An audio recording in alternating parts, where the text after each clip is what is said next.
2022 में जो बच्चे जेई मेंस और मेडिकल का एग्जाम देंगे उनके लिए हम बहुत शॉर्ट टिप्स या शॉर्ट स्ट्रेटजी बोले। हर बच्चा तैयारी जब शुरू करता है, किसी के पास बहुत टाइम है, किसी के पास बहुत कम टाइम है, किसी के पास टाइम है तो स्ट्रेटजी नहीं है। तो अब हम बात कर रहे हैं कि मान लो अब अगर कोई सिंसियर हो जाए कि नहीं भाई अब जो टाइम बचा हुआ है उसमें हमें कैसे जेई मेंस या नीट को क्वालिफाई करना है, इसके लिए बहुत सुलभ और सहज तरीका है पढ़ाई का। अब एक चीज बताओ कि जो पूछता है वो इंपॉर्टेंट है या जो आपके पास बुक्स है, कंटेंट है, वो इंपॉर्टेंट है? नहीं, जो पूछता है वो इंपॉर्टेंट है। अगर कितना भी हमारे पास रिसोर्स है, हम उस रिसोर्स में से कैसे हम उतना लिमिट में चले जाएं जो लिमिट दो बात का ध्यान रखें। एक पहला कि हमारे पास टाइम कितना है और क्या पूछा जाता है। अगर हम इस बात का ध्यान रखें कि हमारे पास टाइम अवेलेबल कितना है, अगर हम टाइम अवेलेबल को ध्यान रखें, और दूसरा क्वेश्चंस आस्क्ड, क्या क्वेश्चन पूछा जाता है, तो मेरा मानना है कि हम इसके अकॉर्डिंगली स्ट्रेटजी बनाते हैं। अब आज हम अगर कोई स्ट्रेटजी बनाते हैं जो जुलाई में होने वाले नीट एग्जाम के लिए या जेई मेंस एग्जाम होने के लिए या एडवांस का एग्जाम 2022 में जो इस बार होने वाला है उसके लिए, तो उसकी स्ट्रेटजी जो है हम टाइम अवेलेबल और क्वेश्चन आस्क्ड पे बेस्ड पे बनाते हैं। अब सबसे इंपॉर्टेंट बात कि जो क्वेश्चन पूछा जाता है या जिस टाइप के क्वेश्चन पूछे जाते हैं उसके डोमेन को, उसके कंसेप्चुअल डोमेन को, उसके एप्लीकेशन डोमेन को, उसके कैलकुलेशन डोमेन को हाउ यू डिफाइन। तो सबसे इंपॉर्टेंट है कि डोमेन हमको डिफाइन करना है कि हम डोमेन ऑफ क्वेश्चंस क्या है। अब डोमेन ऑफ क्वेश्चंस में मुझे पहले पता होना चाहिए कंसेप्ट का डोमेन,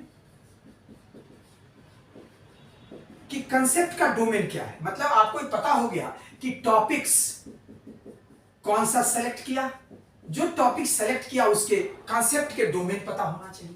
दूसरा डोमेन आपको ये पता होना चाहिए कि भाई जो फॉर्मूला का इस्तेमाल है उस फॉर्मूला के इर्द गिर्द हमें अपने आप को सहज करना है, एप्लीकेटिव बनाना है। और तीसरा कैलकुलेशन, इस कैलकुलेशन डोमेन से हमको दो बात आता है, एक तो एक्यूरेसी आएगा और एक स्पीड आएगा। अगर ये फिजिक्स और केमिस्ट्री में फिजिकल है, तो बायोलॉजी में है तो नेचुरल बात है कि वहां आपका एक्यूरेसी एंड स्पीड में कैलकुलेशन से वो इंडिपेंडेंट है। हमको जरा बताइए आप कि अगर हम हर चैप्टर में, अगर हम मान लेते हैं कि जेई मेंस की बात करें तो जेई मेंस में और नीट में, इस दोनों में हम अगर पहले फिजिक्स की बात कर लेते हैं तो इस फिजिक्स का हम डोमेन कैसे डिफाइन करें। अब तो शॉर्ट टर्म स्ट्रेटजी के लिए आई थिंक कि 20 मतलब आप तो 2 मंथ्स आपके पास है। अब 2 मंथ्स में आप एक आवर अलॉट कर दो कि आपको इस 2 महीने में इस पर्टिकुलर पर्पस के लिए जेई मेंस 2022 और नीट 2022, इसके लिए शॉर्ट टर्म स्ट्रेटजी पे हम बात कर रहे हैं।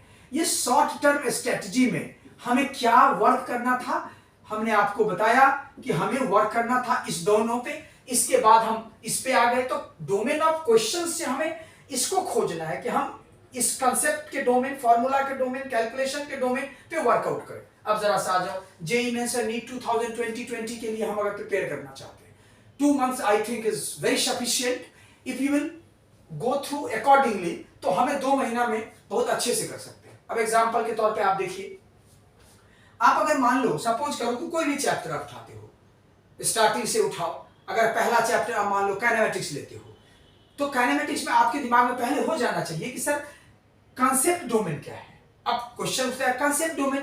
कंसेप्ट डोमेन का मतलब कि आपको पता है कि जब कभी भी किसी क्वेश्चंस, जो पूछा हुआ क्वेश्चंस है उस क्वेश्चंस के बेसिस पे और जो क्वेश्चंस प्रोबेबल हैं उस क्वेश्चंस के बेसिस पे हमें यह पता लगाना है कि कंसेप्चुअली क्लैरिटी के लिए हमें कौन कौन पार्ट पे वर्क करना है। दूसरा काम करना है कि जो भी हम ग्राफ या मैथमेटिकल फॉर्मूला या डिफिनीशन हम जो भी डिस्कस करते हैं चैप्टर में, उसमें ऐसा कौन सा पर्टिकुलर है जिस पर्टिकुलर ही केवल फॉर्मूला पे क्या बन सकता है, प्रोबेबल या एक्सपेक्टेड क्वेश्चंस बन सकता है एग्जाम में।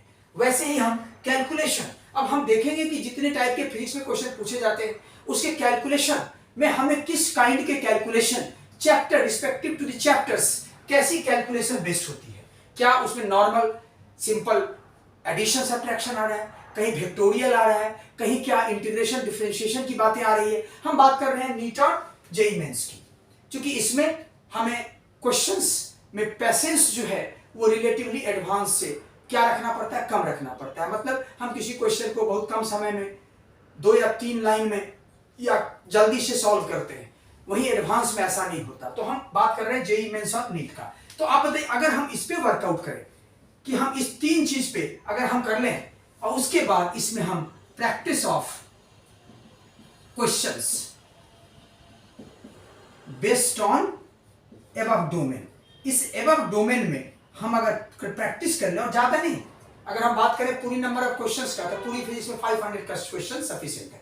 500 क्वेश्चंस आप खुद सोच सकते हैं कि 500 मिनट हुआ, आप 500 का बदला 600 मिनट ले या 720 मिनट